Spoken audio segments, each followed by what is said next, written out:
Welcome to another In Wheel Time podcast, a 30-minute mini version of the In Wheel Time car show that airs live every Saturday morning, 8 to 11 a.m. Central.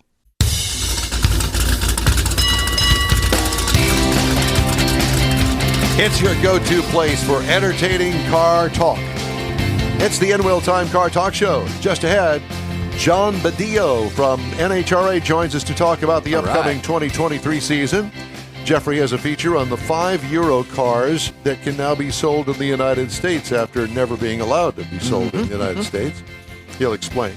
Later, we talk to Jackie Hansen from the Lone Star Street Rod Association. Plus, Conrad has the car clinic, and I'll have the stories making automotive news headlines this week. It's all straight ahead on this edition of the In Wheel Time Car Talk Show. Howdy, along with Mike out of this world, Mars, King Conrad DeLong. We need more Jeff Dziekan. I'm Don Armstrong. So glad that you could join us today on this chilly Saturday. It's supposed to warm up and be really nice here in the Houston area today. Right. What's so funny? I'm still cold. Are you? Yeah, it was. Well, you had a jacket on. You took it off. And a scarf and all that. Yeah. Yeah. Well, it's not cold in Florida, and they're preparing the track down there at the GatorNationals. Right. Well, it's a little ways away yet, but we're going to talk to John Baadilla, and he is with the NHRA. John, good morning to you. Good morning. Where are we speaking to you from? I'm in Southern California, actually, in San Bernardino right now. So you just got out of bed, didn't you? About an hour ago. About an hour ago. Okay. We're just getting ready. Put on your makeup for the In Wheel Time Car Talk Show.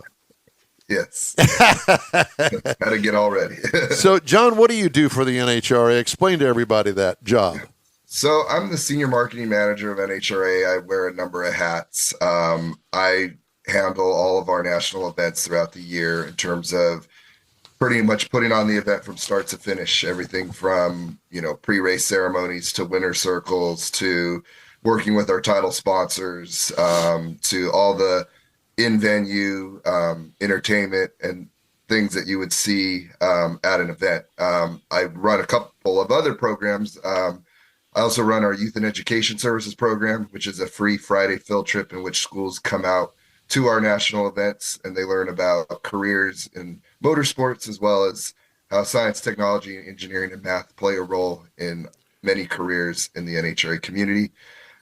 And then from there, I also run our NHRA Launch program, which is a career portal in which those who have a passion for drag racing and motorsports have a resource to find career opportunities and get placed in jobs with organizations all throughout the community, whether it's race teams, any of the NHRA member tracks, manufacturers, all kinds of opportunities that are available to them, entry-level, internship, part-time, seasonal. Basically, it's designed to help those get their foot in the door and make connections that they wouldn't have, they would have struggled to find just on their own. So in other words, what you're telling me is that the NHRA is grooming you to be the next president of the organization because your boss used to have your job. My boss used to have my job. My current boss used to have my job. It's definitely, I think the marketing department of NHRA is really, where the future is heading, continuing to grow the sport. That kind of, our department has its hands in so many areas of the sport, whether it's television, competition, media, we're kind of involved in it all. We know. The three entities that you mentioned that you're part of and organize and responsible for, they all intertwine. They do. I think a lot of it is, it's a big community, it's a big relationship with the racetracks, the race teams, the sponsors. We all have kind of common goals. And yeah, a lot of it is, a lot of those jobs go hand in hand, and a lot of the things that we do out there and, the lives that we work with and the people that we help on some of those, it touches a lot of different aspects of the sport for sure. Well, I have to tell you that we are really saddened that NHRA will not be here for the first time in decades in the Houston area. And now we've got to focus our attention on the one that does get close to us up in Dallas, the Fall Nationals. Yep, the Fall Nationals is definitely a great event. The Stampede of Speed, they do a great job out there. It's literally a week-long event. They have testing early in the week. They have exhibition runs.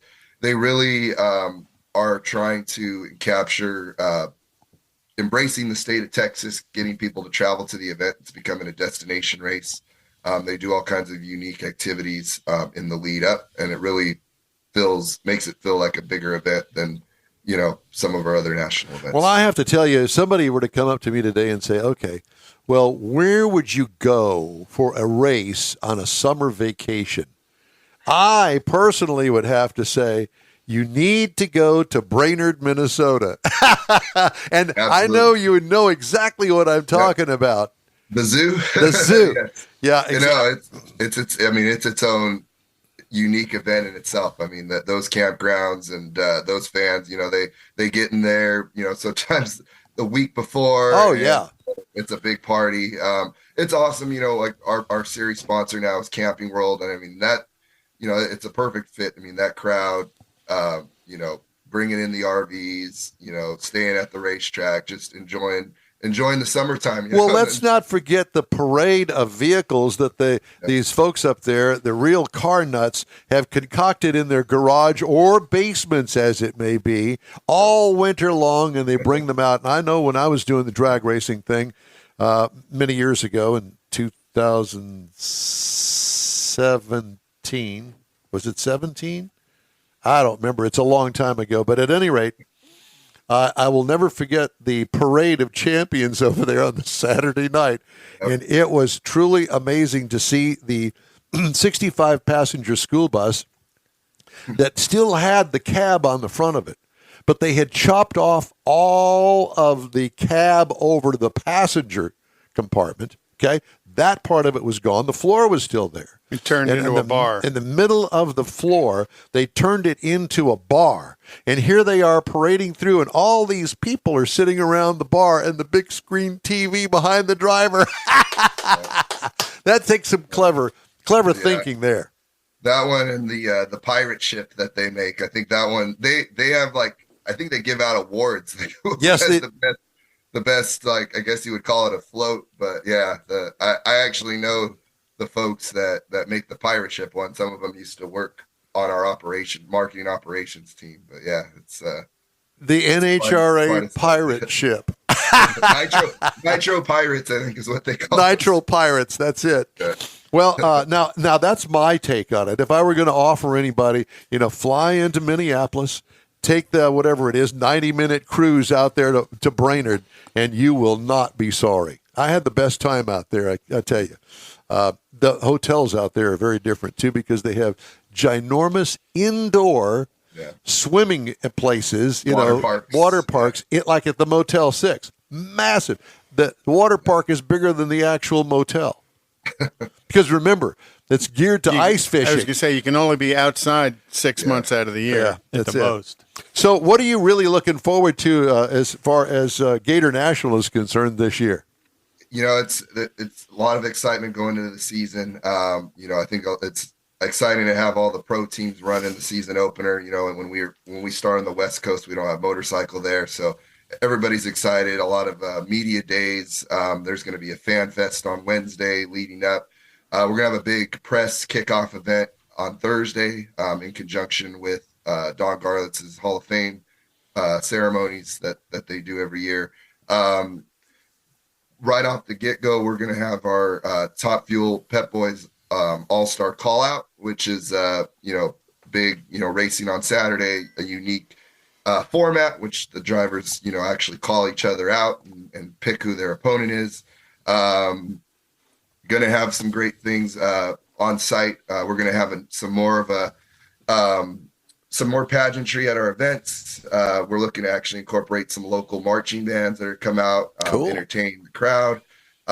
We're creating a new stage in our midway called the Nitro Alley stage, where there'll be driver appearances, music playing, just a central hub where you can go when, for instance, you go watch the pro session, come back to the Nitro Alley stage, and there'll be all kinds of forms of entertainment going on and driver meet and greets and things like that. So just, the off season was a month longer. I think everybody's just ready to get back out there and excited, for a great season.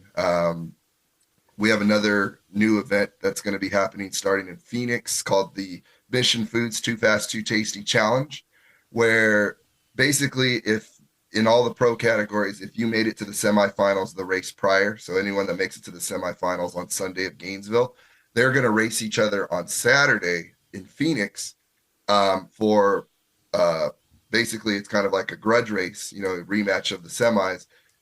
Person who wins that Mission Too Fast, Too Tasty Challenge will get cash bonus, and as well as they get 3 bonus points that go to their point allotment when we reset the field at the countdown. So and a lifetime supply of tacos. Exactly. There's countdown implications. There's money on the line. There's racing on Saturday. I think that's a big thing you're going to see this year is, actual eliminations happening on Saturday as well as Sunday. Now, have there been any major changes in the pro classes as far as drivers going to different teams, new teams on the block, that sort of thing? This year, not a ton that I know of. Obviously, last year was the big changes. Tony Stewart Racing coming in. Yep. Bringing, Leah and Matt, Ron Cap starting his own team, Antron starting his own team. I think it's just more of a continuation of that, seeing these teams that were new last year that are championship contenders right out the get-go. So you're going to see, the continuation of the Justin Ashley, being a championship contender. I think you just see more teams in the mix contending for wins on a regular basis, running in the countdown. It makes it to where, it's just a stronger, field of competitors than you've ever had. Now, let's not forget about the pro stock motorcycle and pro stock cars. I know Erica will be going for number 6, and her sister is starting her own thing because we've always wherever Erica is, you're going to find Courtney right with her, and Courtney's doing her own thing this year, and I'm sure she'll still be supporting her sister, but I'm looking forward to seeing how that evolves. And pro stock motorcycle, that's always an evolutionary kind of division. Yep, faster and faster. It'll be interesting, with motorcycle, last year we saw, Joey Gladstone, make a championship run. It's just great to see more people, more teams, having a legitimate shot to go for the championship. Well, I was thinking we're going to hook up with you at one of the races, maybe in Dallas, and I think that what we should do is kick back, you in the stands with us, drinking some beers, taking our time, really enjoying, absorbing all of the things that go on at an NHRA race. There we go. That sounds good. Yeah, I can't see you slowing down that much. I was going to say we'll have to tackle you and hog tie you and put you up in the stands. Maybe after we're all packed up on Sunday. Yeah, exactly. We're the only ones left in the grandstand. Yeah, and you're dragging butt, and all you want to do is go to bed and get on the flight the next morning. You bet. Yeah, exactly. Well, John, it's great to talk to you, my friend. Good to catch up, and hopefully we'll plan on Dallas, and if we see you between now and the fall, then we'll say hello. Absolutely. That sounds great. Stay in touch with us, man. We'd love to catch up with you at least quarterly. Yeah, no, and I'll keep you posted on a lot of those programs. The NHRA launch program, I definitely recommend anyone that's aspiring to find a career opportunity in the community of NHRA, definitely check that out, NHRAlaunch.com. The YES program, if you're a teacher, administrator, have any type of youth group and want to introduce, the next generation to an event, it's completely free for anyone that wants to attend. www.nhra.com/yes, and you can get registered at your local event. John, again, thank you. Great to talk to you. We hope to see you again soon. Sounds good. Have a good one. You do the same. John Baadilla. Good information. Yeah, it is. Wears a lot of hats. The guy's a busy man. You think? Wow. And he goes to every event. Oh, yeah. Like, as soon as the last race is over with, when we got the back-to-back weekends, packs the bag, ready to go when he leaves the hotel on Sunday morning, rush to the airport after the crowd has left on Sunday evening, move on to the next venue. Yeah. It is it's mind-boggling and draining at the same time. That's why they have young men like him doing it instead of people like us. like us. I mean, like me is what you're trying to say. Well, I was Be looking nice He was at about looking you, at but you, I yeah. was. yeah, no, I get it. It's okay. My feelings are hurt, as they always are. All right, time now for Mr. Jeffrey's The feature. racing calendar. Huh? Racing calendar? We can do that. You want to do that? Well, either that way. Kind of goes, that kind of Well, goes hand we in already hand. talked about the GatorNationals. No, yes, we did. March 9th through the 12th Yeah. in Gainesville. March 24th through the 26th is the Arizona Nationals at Wild Horse Pass Motorsports Park in south of Phoenix. March 30th are the Winter Nationals in Pomona. Tomorrow is the Daytona 500. They'll have the Xfinity cars today. They had the I believe trucks so. last night, and it got a little rainy, but they had the trucks last night. But you look at what's going on in truck and Xfinity, and it is full of kids. I mean, 18, 19-year-old kids. Don't you wish you were one of them? Yes. Oh, my gosh. I'm raising my hand for that. And then, like we talked with Rodney, NASCAR will be at Circuit of the Americas in Austin for the Eco Park Automotive Grand Prix March 26th. So if you want to go to a NASCAR race, bring your umbrella. But the other thing is that you have to understand, but if you've never been to a race before, there's a big difference in a circle track race. It makes no difference whether it's a half mile or a 2.5 mile like Talladega. Versus a road course. Versus a road course. Because the road course, chances are you're only going to see a couple of turns and a couple of straightaways at the most. Depending on where you set up. Correct. Yeah, and if you're in the grandstands on the front straight, you're only going to see the front straight.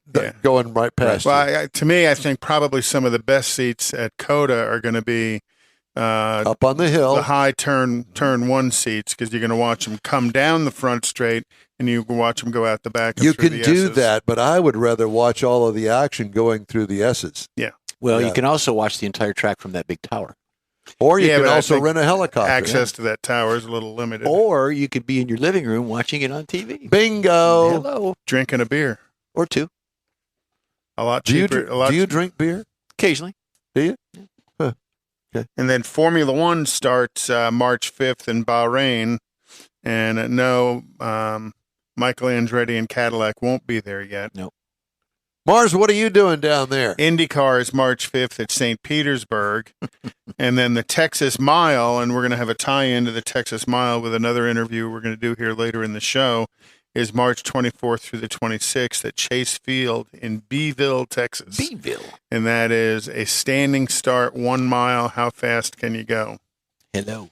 And I think the record there now is a little over 300 miles an hour. And that was in that twin-turbo Ford GT. I don't want to do that. About 150, I think, is my max. And even at that, you ever been 150 miles an hour in a car? Yeah.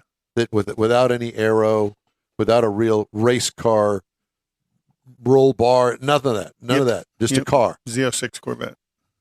On my way here this morning. I'll never forget going to Memphis. I was on a road trip to Memphis by myself in my old Corvette, and I got it up to 130 on a long stretch. I could see the road for a mile ahead of me. Nothing out in the middle of nowhere, Arkansas. Right? Oh, yeah. 130 miles an hour, and the back end of the Corvette got pretty darn light. And at Dancing 130, you have to actually steer it to keep it going straight down the road. No, I'm good. Yeah, things get a little weird whenever you get very far over 100. Yeah. Yeah. So I'm good. I you didn't go. mean to interrupt, but go ahead. Well, that's it. Okay. That was it. Ended on a light tail note. Light tail. Well, it was Jeff and the light beer. Yeah. And you and the tail. Yeah. There you go. Mr. Mars, what have you contributed today?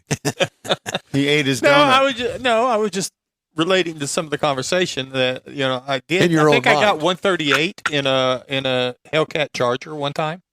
In a press car? Well, no, it was on the track, and I it had the. Was it a press car?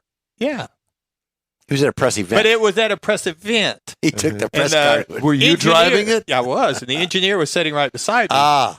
The kind where you're going across the track, and he's trying to tell you how to do things, and you tell you when to go into the turns and all that stuff. Your wife does that and when we're she going drives with down you. the straightaway, and he's going brake, brake, Break. brake, brake. Because I'm slowing down, but when he says brake, very, he very means much like his wife. Yeah. exactly. Yeah. So I was just reminiscing a few things. Well, I told you my experience at Willow Springs Raceway with Ralph Gilles. Mm-hmm. But I remember that. Yeah. And for those that don't know, short, it was another press event put on by Dodge, and they had the new Hellcat out there, and I wanted to ride in the Challenger, and I walked up to Ralph and I said, "Hey, will you go for a ride with me?" And he said, "Sure, come on, let's go." I said, No. I don't want to drive. I want you to. No, you drive. I'll sit in the back. No, I don't feel confident. I want to go for a ride with you. Yeah, I want to know what this thing will do. Oh my God. He had the car sideways on the track. Under control, not out of control at all. He knew what he was doing.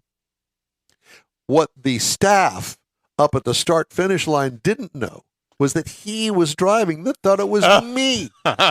So he pulls into the pit. Here, all these angry men come out. He rolls down the window. "Oh, Mr. Shields, I'm sorry. It's okay. You're great job." Apologizing. I'm sitting there with the big grin on my face, And wet pants. It was great stuff. Okay, time now for Jeffrey's 5 European cars that can now be sold in the United States. All right. Well, it's that time of year. And what we have, some of these brilliant European used cars, Conrad, from the 1990s can now legally be imported to the United States. If we wanted to. Right. These are now 25 years or older and can be legally imported.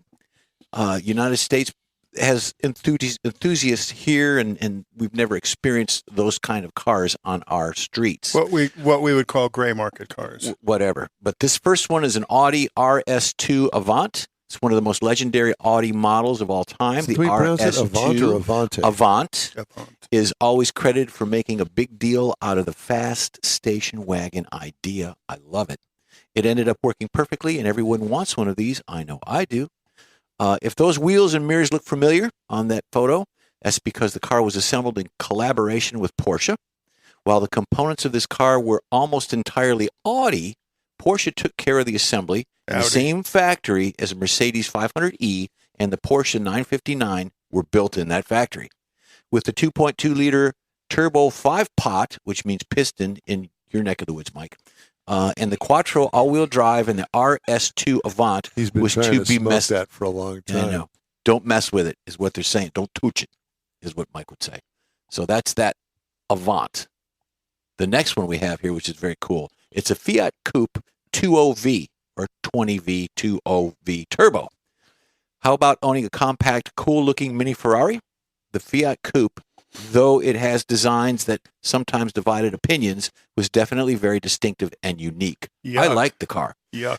In 1995, Fiat offered a turbocharged 20V inline 5 powertrain with the respectable 220 horsepower, equipped with a 6-speed manual transmission. This car could do 155 miles an hour, 0 to 60 in 6.3 seconds, which can put an MK7 Golf GTI to shame. It doesn't matter because I don't like that car. Not only that, but for the Fiat, it's relatively reliable and not too difficult to work on. And they are also very cheap. Relatively reliable. Relatively reliable. I didn't write it. I just read it. Okay, this next one's a very pretty car. I like it. Turning the page. Alfa Romeo GTV. The final generation Alfa Romeo GTV. Now, these can be imported, so if you want one, get in line. Yeah, Definitely had a unique exterior design. It'd be a short line. We think it looks beautiful, but not everyone did. I kind of like it. I like that little nose on the front there. The very earliest GTV models can now be imported to the United States. The same goes for the Spider, which is in the same genre. Looks like it's got a mustache. Mm-hmm. Plus, the earlier models had a highly desirable Busso V6 engine. Busso. Oh, Busso. I think Conrad would know what that is. I don't. Despite only making 100...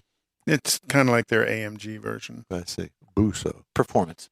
So despite only making 192 horsepower, it still had a respectable performance of 7.3 seconds in a 0 to 60 time, top speed of 140 mph. Yeah, really, and a Tesla Plaid will whip its behind. No doubt. The next one is a TVR Cimarera. Sadly, the most recent and crazier TVR models are currently out of reach, but the Cimarera is definitely a worthy contender. Needs to come with its own electrician. Mm-hmm. Really? There's some reliability and maintenance concerns with this car, like he said. But it's one of the best TVRs they made. The early ones are legal to import and have been for a while, but as this year, the latest versions tote a 4.3-liter V8, can also be imported with the vehicle. 4.3-liter has 284 horsepower and a 0 to 60 in 4.6 seconds, which is a little bit quicker than the other model.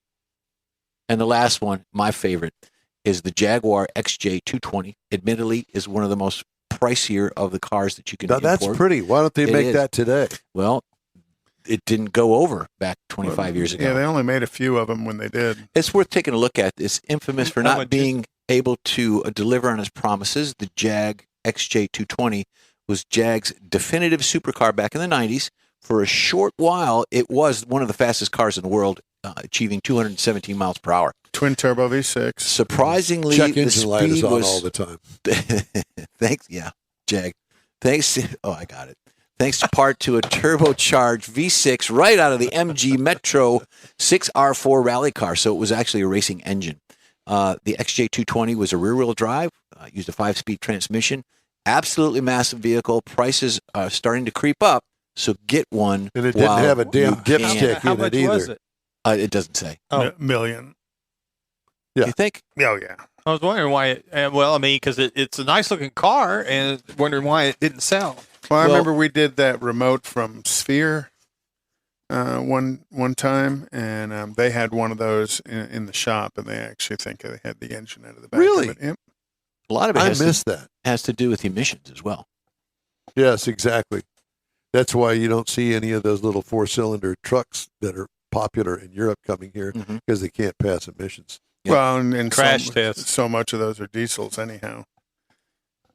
But those are the 5. There's more. I just selected those 5. Well, I thank you for that. That Because it was Jag, is cool. That Jag is cool, though. Yeah, it very is. But I guarantee you the damn check engine light's on. And try changing the cabin filter in that Yeah, thing. try checking the oil with the dipstick because it doesn't have one.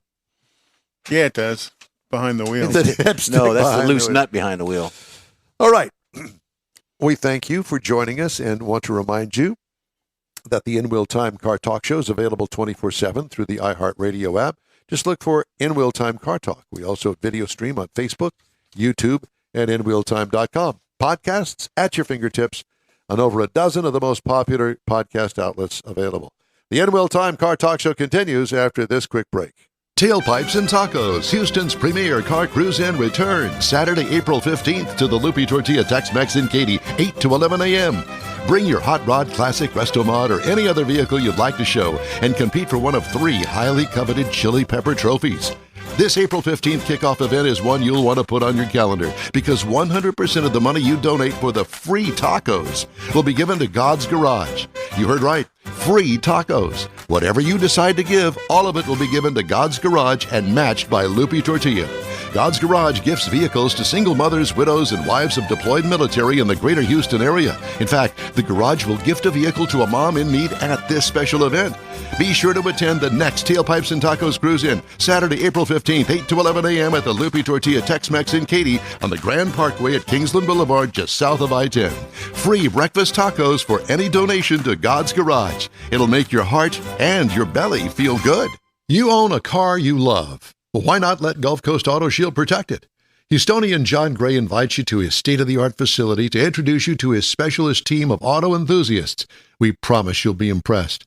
Whether you're looking to massage your original paint to a like-new appearance, apply a ceramic coating, install a paint protection film, nano-ceramic window tint, or new windshield protection called ExoShield, Gulf Coast Auto Shield is where Houston's car people go. Curbed your wheels? Instead of buying new, why not have them repaired? How about a professionally installed radar detector? Gulf Coast Auto Shield does that too.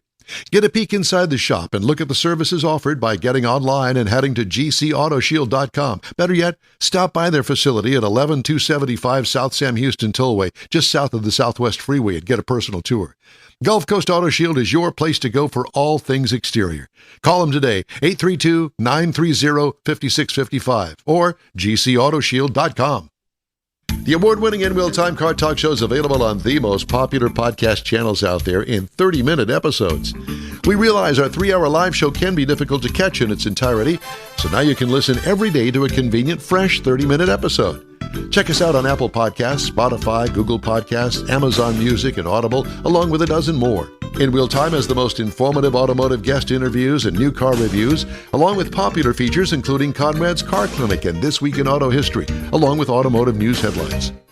Our live broadcast airs every Saturday, 8 to 11 Central on InWheelTime.com, the iHeart app, and on YouTube. Be sure to say hello when we're broadcasting from the Tailpipes and Tacos Cruise-In, Autorama, and the Houston Auto Show, among others. Now, it's easier than ever to hear about all things automotive all week long.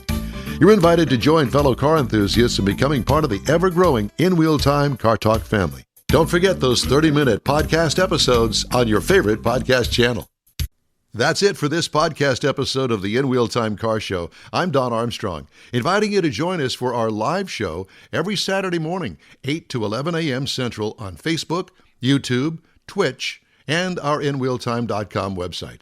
Podcasts are available on Apple Podcasts, Spotify, Stitcher, iHeart Podcast, Podcast Addict, TuneIn, Pandora, and Amazon Music. Keep listening, and we'll see you soon.